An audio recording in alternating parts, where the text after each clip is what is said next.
Bem-vindo de volta. Hoje estamos com o embaixador Chas Freeman, ex-secretário assistente de defesa dos Estados Unidos, para falar principalmente sobre o que está acontecendo no Oriente Médio. É muito bom revê-lo, embaixador. Sempre um prazer.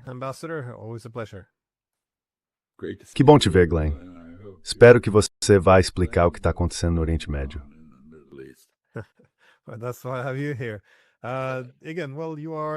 É por isso que eu te chamei aqui. Você foi embaixador na Arábia Saudita, então esse é o seu campo, a sua região. Eu queria te perguntar, o que você acha desse novo? Bom, a gente tem ouvido falar de algumas divergências entre Trump e Netanyahu. Eu já nem sei mais o que é real e o que não é.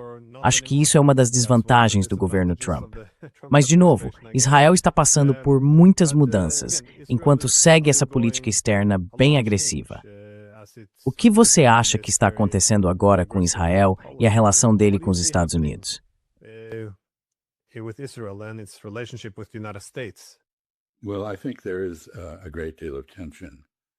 Olha, eu acho que existe uma grande tensão entre Netanyahu e Trump. Basicamente, Netanyahu convenceu Trump a entrar nessa guerra. E as coisas foram muito mal. Agora parece que ela pode terminar de várias maneiras possíveis. E nenhuma delas é boa para o Netanyahu, nenhuma alcança os objetivos que ele tinha. Então, sobre as formas como essa guerra pode acabar. De certo modo, a saída politicamente mais esperta por Trump seria deixar o Congresso votar pelo fim da guerra e dizer algo como: bem, eu estava a caminho da vitória, mas fui apunhalado pelas costas, traído pelos democratas e por republicanos dissidentes, os chamados RINOs, republicanos só de nome, e por aí vai.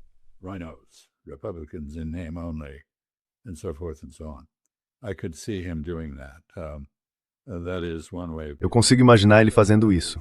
É uma forma de sair dessa situação. Mas isso deixaria Israel completamente desamparado. E, de fato, qualquer saída da guerra invalida a parceria dos Estados Unidos com Israel contra o Irã. Ou seja, nenhum futuro presidente vai fazer o que Donald Trump fez. Mas no momento o que temos é um memorando de entendimento, aparentemente um documento de uma página, que não é paz, não é um acordo, mas sim um acordo para negociar. E temos a declaração irônica de Donald Trump, que foi à guerra sem nenhuma negociação, e usou a diplomacia como disfarce para um ataque surpresa, dizendo que, veja só, é preciso esgotar todos os meios diplomáticos antes de recorrer à força.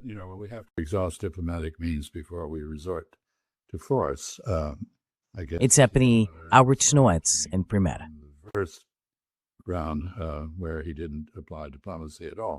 Brown, onde ele não aplicou diplomacia nenhuma. Parece que o Sr. Witkoff e o Sr. Kushner foram tirados do processo, que agora está sendo conduzido por diplomatas profissionais e por líderes do Paquistão e do Catar, que estão tentando mediar essa situação. A reação imediata à declaração de Donald Trump de que estamos perto de um acordo, o que parece ser mais uma daquelas exageradas dele, foi mista.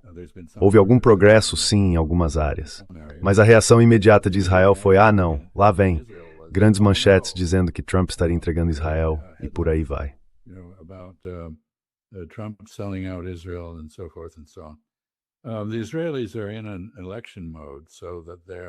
Os israelenses estão em clima de eleição, então estão um pouco mais contidos nas críticas a ele, porque, claro, ele pode simplesmente reagir e fazer com eles o que já fez com todo mundo que o enfrentou nos Estados Unidos, na Europa ou em qualquer outro lugar. Ou seja, tentar destruir a reputação dessas pessoas. Quem está disputando o cargo público não gosta disso. Então eles têm segurado um pouco o fogo. Quer dizer, acho que eles têm sido bem duros. O Netanyahu tem sido bem firme em conversas privadas, por telefone, com o Donald Trump, mas não o criticou publicamente. Por outro lado, os aliados mais fiéis de Israel nos Estados Unidos, gente como Lindsey Graham, Ted Cruz e outros, estão indo com tudo. Dizem que isso é uma traição, que precisamos voltar à guerra, terminar o trabalho e por aí vai.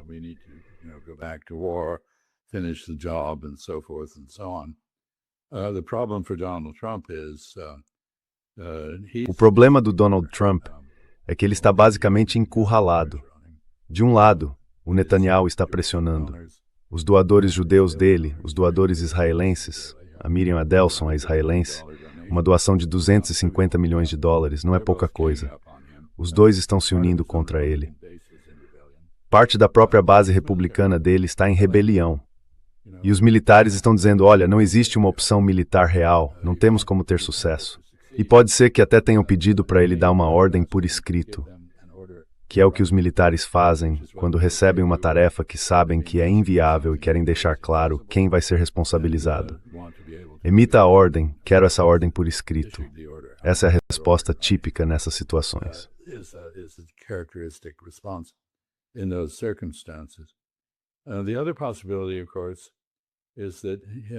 A outra possibilidade, claro, é que isso simplesmente vá perdendo força e continue assim por um tempo. Mas os elementos desse suposto acordo, que na verdade não é um acordo, e sim uma estrutura para negociar acordos sobre os pontos principais, basicamente dizem que o Estreito de Hormuz vai continuar aberto. Claro, ele já está aberto se você fizer um acordo com o Irã, então eu realmente não sei o que isso quer dizer. Dizem que não haveria cobrança de pedágios. Eu não acredito nem por um segundo que o Irã tenha concordado com isso. Está muito claro que o Irã está exigindo o alívio das sanções e a liberação dos fundos congelados, que somam dezenas de bilhões de dólares e dos quais o país foi privado.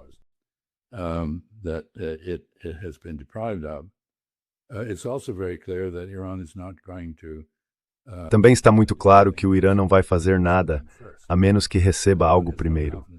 O Irã não tem nenhuma confiança nos Estados Unidos, depois que o país abandonou o JCPOA, o Plano de Ação Conjunto Global, o acordo nuclear, ainda no primeiro mandato de Trump. Viu os Estados Unidos descumprirem vários compromissos em negociações com Riyad e Kushner e também romperem tratados com outros países. Então, é claro, eu acho que o Irã vai exigir pagamento antecipado antes de fazer qualquer coisa. E isso vai ser muito difícil. Como eu já disse antes, isso é um zugzwang, uma imobilização. Qualquer movimento que Trump faça leva à derrota dele e à derrota dos Estados Unidos. É uma situação absurda em que o país acabou se metendo.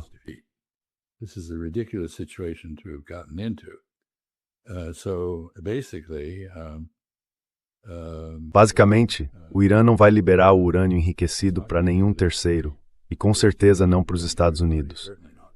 Por ordem do novo líder supremo, May Flaminetti, o país não vai abrir mão do controle do Estreito de Hormuz.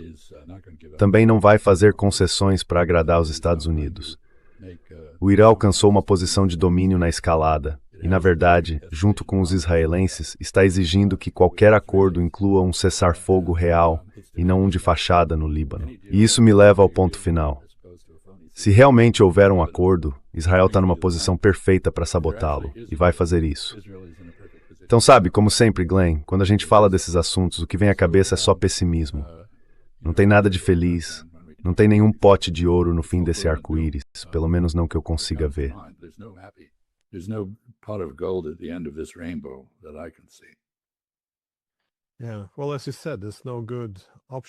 Bom, como você disse, não restam boas opções. E eu acho que esse é o problema para o Trump. Quer dizer, se ele voltar a enfrentar o Irã, há limites para o tempo que ele consegue sustentar essa luta. Não está claro se ele vai conseguir um cessar-fogo depois que sair do poder. Ele está com pouca munição e também não consegue vencer no campo de batalha. Mas se ele buscar a paz, os iranianos não querem voltar ao antigo status quo.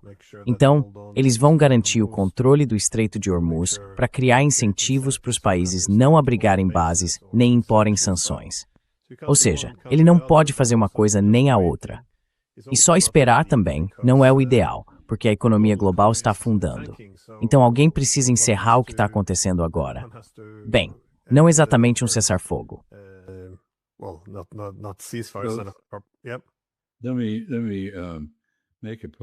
Deixa eu destacar um ponto aqui. O Trump e o governo dele estão pagando um preço na política interna por terem descrito a realidade de forma errada. Ou seja, eles vêm afirmando níveis de vitória sobre o Irã que são totalmente implausíveis e que não resistem a uma análise séria. Por exemplo, quando se fala na possibilidade de voltar à guerra, os Estados Unidos estão adiando ou cancelando contratos para fornecer vários tipos de equipamentos a aliados e estados protegidos. O acordo de 14 bilhões de dólares com Taiwan, que o Trump ainda não decidiu formalmente, não pode acontecer porque simplesmente não há equipamento disponível para entregar. Alguns países bálticos já foram informados de que não vão receber as armas que compraram no prazo que esperavam. E o mesmo vale, claro, para estes equipamentos que foram retirados do Japão e da Coreia do Sul.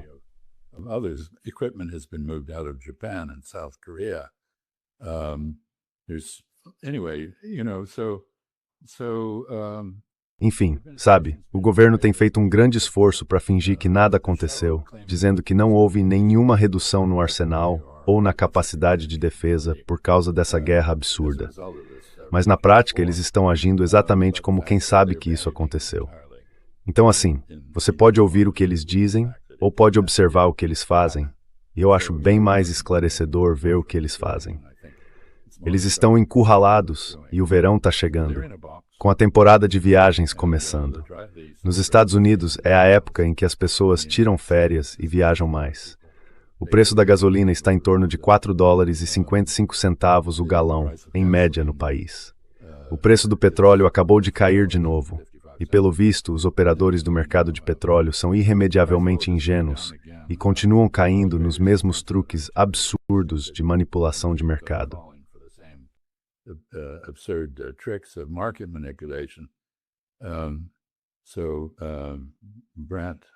Então o Brent caiu bastante, mas isso não vai se manter. E com certeza não vai ser um benefício se houver uma intensificação da ação militar contra o Irã. Tem outro ponto aqui, e é o aspecto militar. Não é só que a gente esgotou parte das nossas capacidades e está causando um grande desgaste operacional nas nossas forças.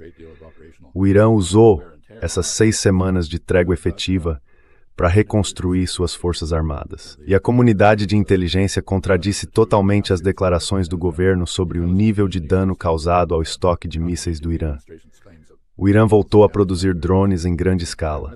Pode até estar recebendo alguns drones da Rússia, embora os russos estejam usando os próprios drones contra a Ucrânia de forma bem intensa. Então, sinceramente, não há nada aqui que justifique qualquer otimismo. That justifies any optimism, really.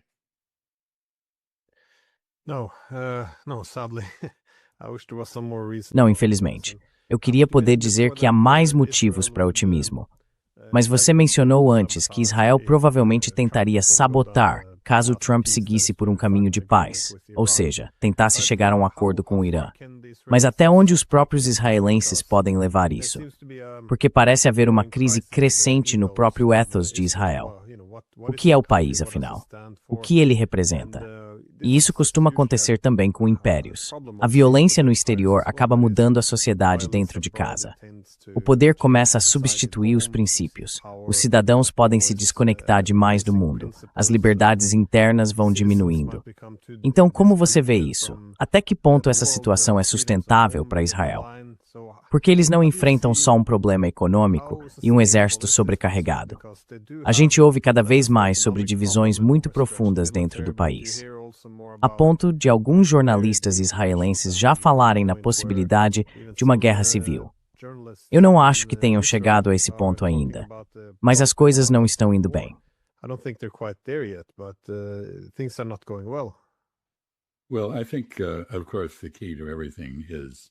Olha, eu acho que, claro, o ponto central de tudo é a economia americana, o apoio logístico a Israel e o respaldo político a Israel.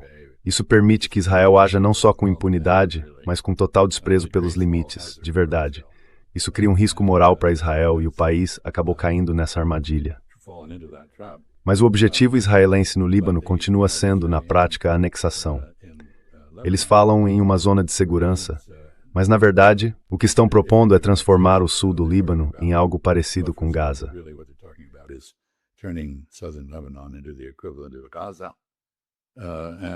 E eles podem fazer isso enquanto os Estados Unidos continuarem fornecendo armas para eles.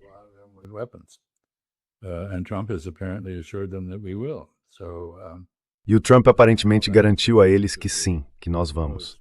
Então, como isso se encaixa no entendimento proposto com o Irã, é algo bem incerto. O Irã não vai abandonar o Líbano. Também tem uma questão de honra envolvida que está em jogo. Então tem isso. E como se isso já não bastasse, Israel está sendo seriamente prejudicado no Líbano. O Hezbollah aparentemente tem drones guiados por fibra óptica que são bem eficazes.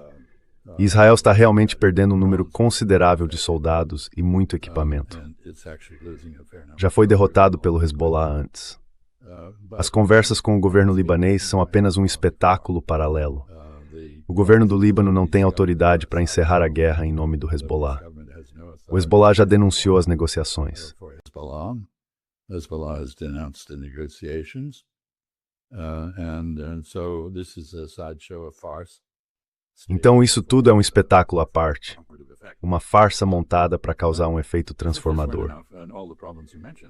Mas como se isso já não bastasse, com todos os problemas que você mencionou, uma economia em declínio, reservistas exaustos e afetados por estresse pós-traumático, um exército que não vai bem no Líbano, o chefe das Forças Armadas dizendo que as forças de defesa de Israel correm o risco de se desintegrar, e a proximidade das eleições num contexto em que Netanyahu é muito impopular entre muitos israelenses. Como se tudo isso não fosse suficiente, ainda tem o Ben-Gvir dramatizando o sadismo do povo israelense, o próprio sadismo dele, e o sadismo de Israel com a flotilha e as pessoas capturadas dela.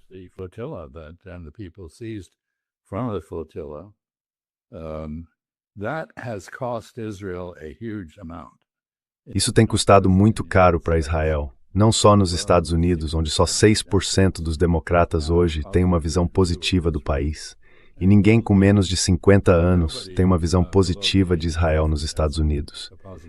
E veja, as únicas pessoas que ainda têm são os chamados republicanos boomers, ou seja, os republicanos que nasceram logo depois da Segunda Guerra, na geração do Baby Boom, e eles estão morrendo. Bom, eu mesmo não sou um boomer. Sou mais velho que eles. Ainda não morri, mas está chegando, né? Então daqui a uns 15 anos, eles não vão mais estar por aí para apoiar Israel. Talvez até antes disso. Mas os europeus estão finalmente começando a reagir ao estupro e à humilhação, às agressões contra os próprios cidadãos nessa flotilha. Alguns dos relatos são realmente de arrepiar. Então Ben-Gvir não é uma exceção. Ele representa o comportamento de Israel hoje, por mais que muitos israelenses prefiram ignorar ou negar isso. E com isso, Israel está perdendo rapidamente sua base de apoio no exterior. Está se tornando, na prática, um pária internacional.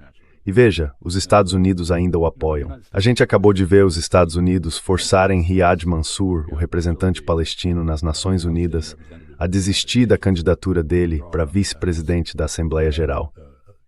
E ele acabou retirando a candidatura por causa da nossa pressão em nome de Israel.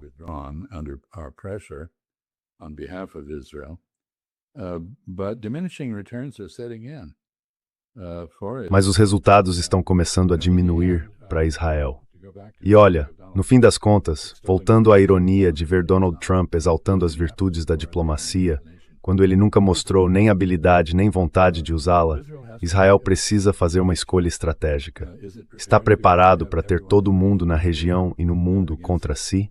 Acredita que pode sobreviver sendo isolado na própria região onde vive e sem ser bem-vindo em nenhum outro lugar? Ou está disposto a tentar a diplomacia pela primeira vez? O fato é que em 78 anos Israel nunca apresentou uma única proposta de paz. Uma proposta de convivência pacífica com os palestinos ou com qualquer outro.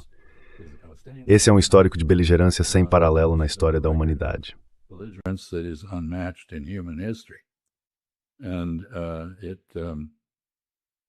Então os israelenses precisam fazer uma escolha, mas não parecem dispor a isso.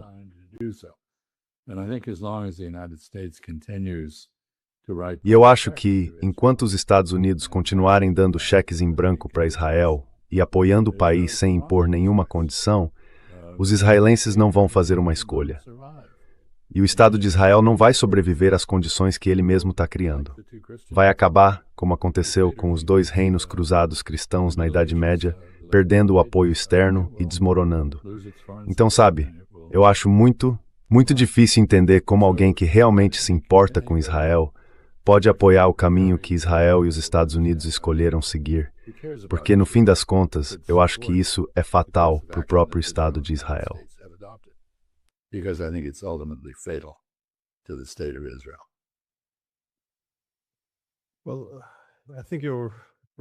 Olha, eu acho que você tem razão no... Bom, eu entendo a postura de Israel, essa falta de, digamos, diplomacia ou disposição para fazer qualquer tipo de concessão. Porque quando por tanto tempo os Estados Unidos estão ali te apoiando, por que você precisaria ceder em alguma coisa, se basicamente pode fazer o que quiser? Mas por outro lado, a gente imaginaria que Israel começaria a se ajustar às novas realidades, porque como você disse, o clima nos Estados Unidos em relação a Israel está mudando. Ou seja, a intenção de continuar apoiando Israel no futuro provavelmente não vai ser na mesma medida. E também as capacidades, como a gente vê. Quer dizer, os Estados Unidos vão continuar sendo um país poderoso, mas a era da dominação global parece ter chegado ao fim.